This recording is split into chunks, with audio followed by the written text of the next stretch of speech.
इस समारोह में दिल छू लेने वाला भाषण दिया। उन्होंने साफ साफ कहा कि अपने पूरे करियर में अगर कोई फैसला उन्हें सबसे ज्यादा महत्वपूर्ण लगता है तो वो है बुलडोजर न्याय के खिलाफ उनकी ऐतिहासिक राय।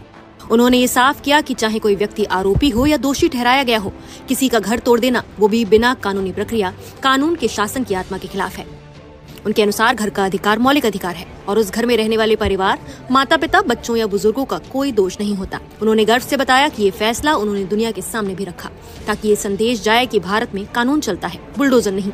उन्होंने कहा कि न्यायपालिका की असल जिम्मेदारी नागरिकों को सुरक्षा देना है, न कि ताकत का प्रदर्शन करना। उन्होंने कहा, रूल ऑफ लॉ तब तक जिंदा है जब तक हम कमजोर की रक्षा करते हैं, न कि ताकतवर को खुश करने के लिए फैसले देते हैं। इसके बाद उन्होंने बताया कि उनका दूसरा सबसे महत्वपूर्ण फैसला था SC/ST आरक्षण में उप वर्गीकरण की अनुमति वाला। उन्होंने डॉक्टर बाबा साहेब अम्बेडकर के विचारों को उद्धृत करते हुए कहा, इक्वालिटी यानी समानता का मतलब सबको एक जैसा देना नहीं है, बल्कि जिनकी जरूरत ज्यादा है उन्हें पहले देना है। उन्होंने कहा कि ये फैसला सामाजिक न्याय की असली भावना को मजबूत करता है। विदाई कार्यक्रम में CJI गवई ने अपने 40 साल के न्यायिक सफर को याद किया और कहा कि जज का पद उनके लिए सत्ता का प्रतीक नहीं बल्कि समाज की सेवा का अवसर था। उन्होंने भावुक होकर कहा कि उन्होंने हमेशा फैसला देने से पहले अपने सहकर्मियों की सलाह ली, क्योंकि न्यायपालिका किसी एक व्यक्ति की नहीं, एक संस्था की ताकत है। उन्होंने 1985 का वक्त याद किया जब उन्होंने वकालत के छात्र के रूप में शुरुआत की थी और आज रिटायर हो रहे हैं न्याय के एक छात्र के रूप में। उन्होंने बताया कि पर्यावरण संरक्षण जैसे विषयों पर फैसला देना उनके दिल के बेहद करीब था। समारोह में मौजूद जजों और वकीलों ने उनकी सादगी, ईमानदारी और न्याय के प्रति समर्पण की खुलकर प्रशंसा की। वहीं अगले CJI सूर्यकांत ने CJI गवई को अपना भाई और आदर्श साथी कहा। उन्होंने कहा कि CJI गवई ने धैर्य और गरिमा के साथ मामलों को संभाला और वो बहुत ईमानदार हैं। उन्होंने युवा वकीलों को हिम्मत दी।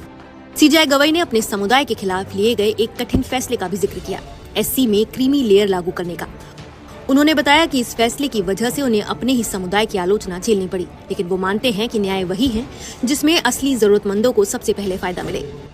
साथ ही उन्होंने ये भी कहा कि अगर SC का एक पढ़ा लिखा, मजबूत आर्थिक हालात वाला लड़का उसी समाज के अत्यंत गरीब बच्चे से प्रतिस्पर्धा करे तो वो बराबरी नहीं, अन्याय कहलाएगा। उन्होंने अपने पिता, अपने समुदाय और संविधान का आभार व्यक्त किया। उन्होंने ये भी कहा कि रिटायरमेंट के बाद वो अपने आदिवासी क्षेत्र में काम करना चाहते हैं ताकि वहाँ के लोगों की मुश्किलें कम हो सकें। ये विदाई समारोह सुप्रीम कोर्ट बार एसोसिएशन द्वारा आयोजित किया गया था। इस दौरान SCBA के अध्यक्ष विकास सिंह ने CJI गवई की सादगी का उदाहरण देते हुए एक किस्सा सुनाया।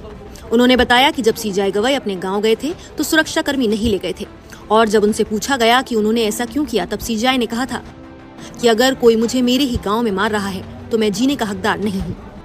अंत में CJI गवई ने भावुक होकर कहा, न्याय की सीख कभी खत्म नहीं होती। मैं यहाँ से जा रहा हूँ लेकिन एक छात्र के रूप में। उन्होंने कहा कि संविधान उनके लिए आज भी प्रेरणा का